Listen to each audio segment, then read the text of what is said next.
Aerial coverage of our leader, Brian Vickers, brought to you by our good friends at Goodyear, the official tire of NASCAR, helping NASCAR drivers get to the finish line for over 50 years. Boy, how much would Brian Vickers like to be able to get back into victory lane? Only has one career win, that coming at Talladega back in October of 2006. He has now led the last 11 laps as we are moving in on green flag pit stops. Brian Vickers knows something about this racetrack. This looked like what he did yesterday in the Nationwide Series race. Yeah, Brian likes to run his car pretty free, and that's good, especially if you're going to run high. You've got to have it to do that. Jamie?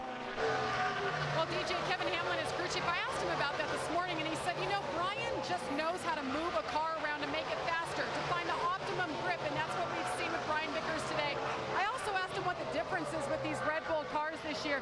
He said, when we went to Charlotte for the test in April, we hit a turning point. The biggest point, we build our chassis in-house. This car that Brian is driving is a first-generation COT for the Red Bull Racing team. Before, they outsourced their chassis. Now, this is their personal cars, and it's turning around, guys. He's qualified for all 22 races so far this season.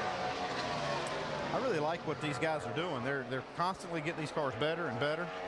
I talked to Brian Vickers' dad, Clyde Vickers, in the garage area, and he was just talking about that, how these guys are really moving that program forward. You mentioned yesterday he finished second here in the NASCAR Nationwide Series race after leading twice for 17 laps. There's Dale Earnhardt Jr. He, Vickers, and the other leaders pitted on lap 24. We are hearing that 62 to 64 would be their range to come on pit road for the green flag stop.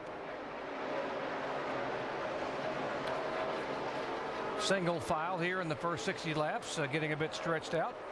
Big news this week for Tony Stewart. Made the announcement that Ryan Newman would be his teammate in 2009 for Stewart Haas Racing. Made the announcement Friday morning. Basically a half a lap down. You see, boy, he's struggling a little bit there with the back, the rear end there kicking out a little bit loose. Yeah, they seemed to struggle a little bit in practice yesterday. I was watching their car. That car looks real loose. Yeah, it seemed to be exactly what they were fighting, and this seems to be kind of a common theme with them here recently. Yeah, he started 21st, only has moved up to 17th position.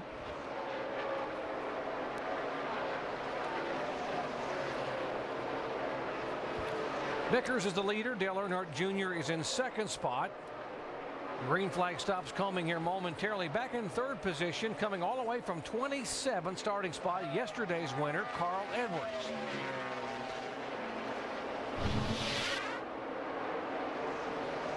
We'll see something may come out of the window there, pulling down. That looks like either an ice bag or a water bottle.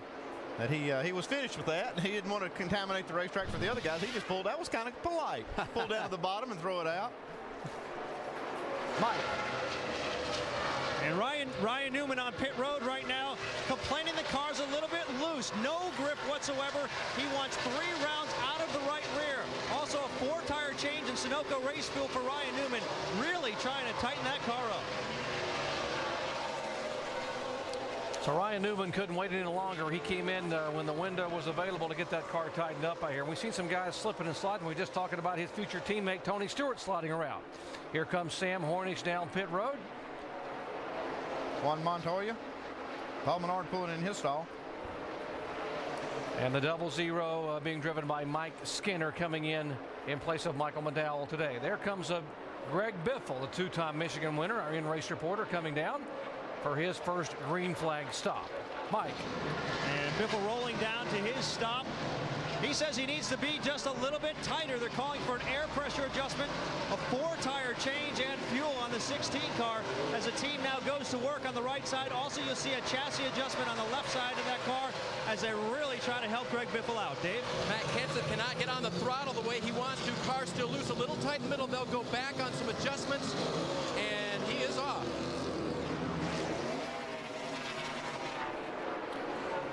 Carl Edwards coming down. David Reagan is in. Bobby Labonte. Others. There's Dale Earnhardt Jr. coming down, getting woed down to 55 miles an hour. Tony Eury Jr. waiting on Dale to come in. Shannon.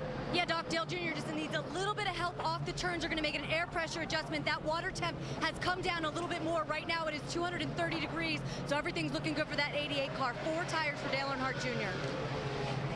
And Carl Edwards started 27th, worked his way all the way up to 3rd. Lightning fast first pit stop, 12.3 seconds. He said he just needs to snug it up a little bit. He's a little too loose. They're putting 4 tires in fuel. He's down and away. Dave? What they did last time for the 29 car, air out of the right rear, down to the track bar for Kevin. And the last change didn't help as much as they wanted it to. That was the comments from them. He's finished on pit road. Whoa, contact in the pits. On pit road, the 22 of Dave Blaney into the side of the 41 of Reed Sorensen. Let's go down to Mike and the Kyle Busch. And Kyle Busch started the race out pretty loose, but it's gotten a little bit tighter. So for the second stop in a row, they're going to add a spring rubber, this time to the left rear, trying to help out Kyle Busch. He's away. Well, if they got a spring rubber in that thing in 13 seconds, they're pretty good. 83 car exiting. Brian Vickers, our leader. Here's Jeff Gordon. Jamie. And Jeff Gordon, see if they get a faster pit stop. Remember, he was extremely frustrated with how slow they were. 15.7, still a little slow for the 24. 4 tires, no changes, guys. Jeff's got some of that DuPont paint rubbed off the right side of his car. Maybe got up against somebody or against I think it's just one coat. Looked like maybe he took one coat of paint off on the wall. No dents, just a little bit of scrape. Just a clear coat. He's getting all there is out there.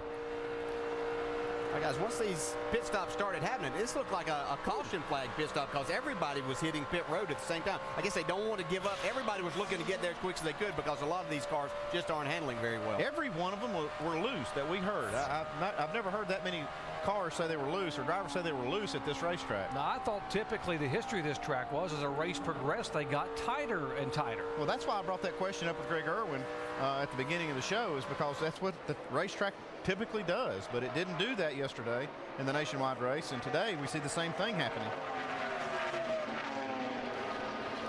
With the cycling through of the pit stops, Dale Earnhardt Jr. now back as the leader on lap 68. Told you there was some interesting contact in the pits, and it does get close in a hurry down there. Let's go down to Alex Animal Yunchuk, who's the tire carrier for Dave Blaney. Go in and get this Buckeye bullet pitted. Get him out quick as we can. Nice. There we go, coming back to the left side. And what we got right now is we're having a great right front side. And more money. Here we go, bud.